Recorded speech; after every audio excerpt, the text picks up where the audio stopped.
Good evening, everybody. So welcome back to my channel Blog Queen Ria. আমি তোমাদের রিয়া বলছি। তো তোমাদেরকে এই একটা সুন্দর একটা নতুন ব্লগে সবাইকে ওয়েলকাম জানিয়ে আমি আমার ব্লগটা ঠিক 3:30 নাগাদ শুরু করলাম। তোমরা ভাবছো যে এত লেট করে কেন শুরু করলাম? হ্যাঁ, আমি সব বলছি, সম্পূর্ণ ভিডিও দেখো, তাহলে তোমরা জানতে পারবে যে এই দিদিভাইটা সকাল থেকে ব্লগ না করে বিকাল থেকে ব্লগটা শুরু করলো আর ভিডিওটা ভালো করে করতে পারিনি। দেখো, সর্বপ্রথম তো আমার চ্যানেলটাকে সাবস্ক্রাইব করে দিও, সামনে থাকা বেল আইকনটাকে প্রেস করে দিও, যাতে যেটা ভিডিওটি তোমাদের কাছে যেন পৌঁছে যায়। আর এইভাবে আমার পাশে থেকো আর আমাকে সাপোর্ট করো। তোমাদের ভালোবাসায় কিন্তু আমি অনেক দূর পৌঁছাবো। তোমাদের সাপোর্ট আর ভালোবাসা ব্লেসিং খুবই দরকার।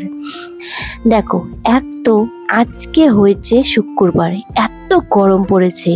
ছাদের থেকে দেখো রাস্তাটা দেখাচ্ছি কেন বলো তো? রাস্তা বানিয়েছে আমাদের, রাস্তাটা তো ভাঙাচোরা ছিল, তো রাস্তাটাকে রাতারাত বানিয়ে নিয়েছে। এখন প্রায় ভালো লাগছে। ছাদে গেলাম, দেখি আমার বর গাছে জল দিচ্ছে। আমার শরীরটা ভালো না, আমার বেশ জ্বর আসছে, সর্দি কাশি লেগে আছে। ওষুধ খেয়ে সকাল থেকে কিছু কিছু কাজ করে আমি শুয়েছিলাম। জানো না, আমার শরীরটা খুবই খারাপ ছিল, তার জন্য আমি ব্লগটাও ভালো করে করতে পারিনি সকাল থেকে। যাই হোক, এই ঘর মোছা এই সব তো লেগে থাকে। এবার তোমাদেরকে আরেকটা কথা বলি, এখানে দেখো ফলও দেখতে পারছো। এখন যত গরম দিন, ফল তো থাকবে বাড়িতে, কলা, আপেল, লিচি, এখন লিচির সিজন, আম। আর এখানে দেখো আমি তোমাদেরকে কি দেখাচ্ছি, একটা রসমালাই। তোমাদেরকে আমি একটা কথা বলি, যখন না আমার জ্বর হয়, বেশ আমার মুখটা কেমন লাগে, তেতো তেতো কিছু খেতে ইচ্ছা করে না, কিন্তু তখনই আমার রসমালাই খেতে এত ভালো লাগে। প্রায় কি হতো বলো তো, যখনই আমার জ্বর হতো বা আমার মুখটা কেমন লাগতো, আমাকে না বাবা প্রায় আমাকে রসমালাই বাটি এনে দিত, বলে এটা খেয়ে। আমি কিন্তু মিষ্টি খাই না, হ্যাঁ আমি কিন্তু সত্যি মিষ্টি খাই না, কিন্তু হ্যাঁ রসমালাই মিষ্টিটা যতই থাকুক না কেন, ওটা খেতে স্বাদই আলাদা।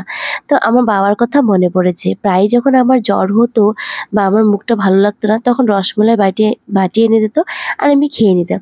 তা আমার বড়মশাইকে বললাম প্লিজ যখন আসবে নিয়ে আসবে।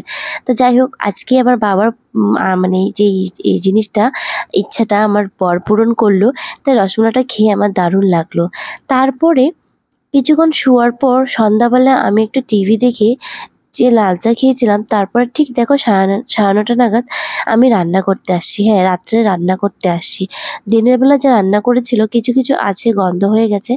তো এখানে আমি ডিম আমলেট করে ডিমের তরকারি বানিয়ে ফেলবো। আর এখানে জিরা, তেজপাতা, শুকনো লঙ্কা ফোড়ন দিয়ে দিয়েছি। এক এক করে পেঁয়াজ, লঙ্কা, টমেটো দিয়ে ভালো করে নাড়াচাড়া করে আলুটাকেও ফ্রাই করে নেব। বাস ঝোল দিয়ে ডিমটাকে দিয়ে দেবো। এখানে আমি বেশি কিছু দিইনি, হলুদ, লবণ আর ধনিয়ার গুঁড়া, বেশি কিছু করিনি। রাত্রেবেলা কি করবো বলো? তো রান্না করতে করতে আমি এখানে ঠিক এই পাশটা মুছে, গ্যাসটাও মুছে নেব ক্লিন করে। আমার ডিনারটাও আমি করে নেব।